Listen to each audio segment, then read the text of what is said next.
Welcome to our channel.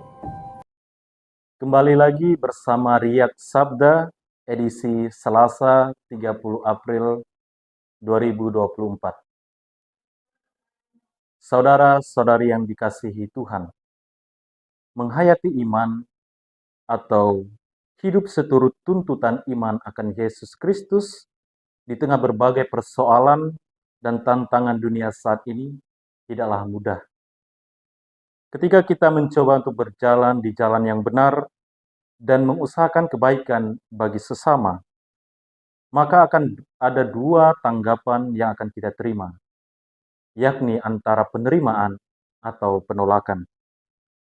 Hal penolakan inilah yang seringkali menjadi beban, tantangan, dan pukulan yang keras terhadap kita, yang pada akhirnya dapat menggoyahkan iman kita akan Yesus dan membuat kita berhenti untuk menjalankan misi dari Yesus, yakni mewartakan kasih Allah. Maka untuk dapat bertahan dalam iman akan Yesus di tengah dunia saat ini, kita mesti memiliki fondasi iman yang kuat. Hal itu mengandaikan bahwa kita memiliki relasi yang dekat dengan Tuhan, yang dibangun melalui kehidupan doa dan keterarahan hati serta budi kepada kehendak Tuhan. Bacaan pertama yang diambil dari Kisah Para Rasul bab 14 ayat 19 sampai 28 menceritakan pada kita bagaimana militansi iman Rasul Paulus dan juga Barnabas. Mereka berdua dan secara khusus Rasul Paulus yang telah dijamah oleh Yesus sehingga membangkitkan api semangat dalam dirinya untuk mewartakan Injil dan dengan berani serta setia mewartakan Injil keselamatan kepada banyak orang. Meskipun Paulus harus mengalami berbagai penderitaan dan penolakan, seperti yang dikisahkan dalam bacaan pertama, ia dilempari dengan batu. Namun penderitaan dan penolakan itu tidak menghentikan langkah Rasul Paulus dan juga Barnabas untuk tetap berjalan dan berkeliling serta mewartakan Injil ke berbagai daerah. Sekiranya semangat dan militansi iman Rasul Paulus dan Barnabas itu juga ada pada kita semua, yaitu bagaimana kita tetap setia dan bertahan hidup menurut tuntutan iman kekatolikan kita. Akan tetapi kita mesti melihat ke dalam diri kita sendiri.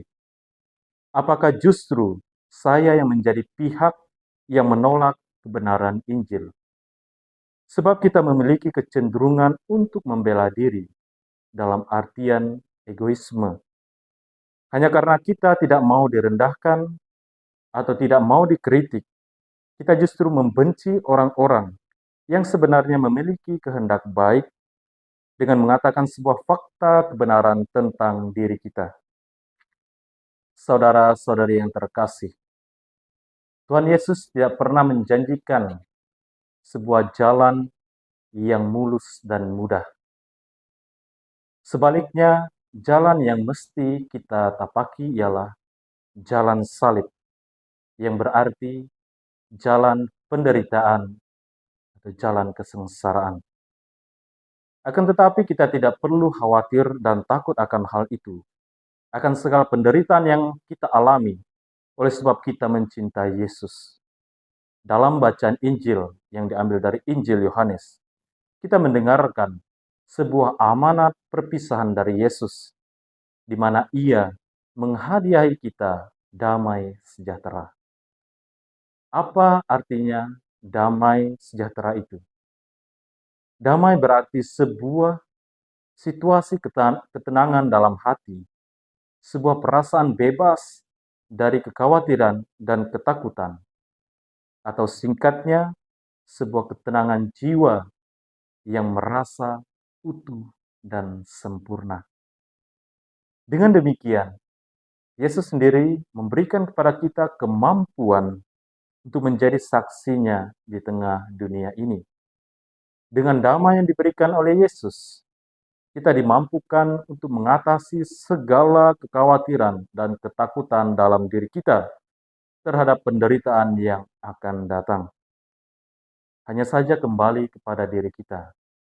Apakah kita mau mengatakan ya atau tidak atas panggilan Tuhan untuk mewartakan kasih Allah pada dunia dan sesama. Saudara-saudara yang terkasih, pada akhirnya kita diajak dan dipanggil untuk memiliki militansi iman yang kokoh, apalagi di tengah hiruk-pikuk dunia saat ini.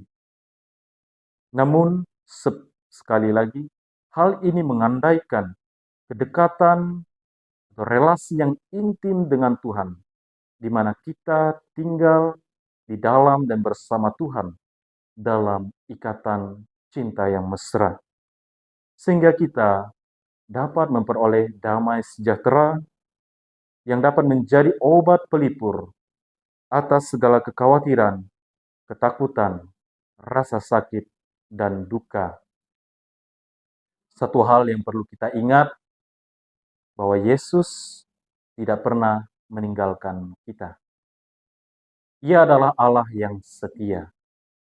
Ia setia berjalan bersama kita dalam segala situasi hidup kita saat ini.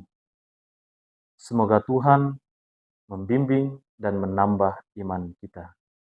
Tuhan memberkati. Amin.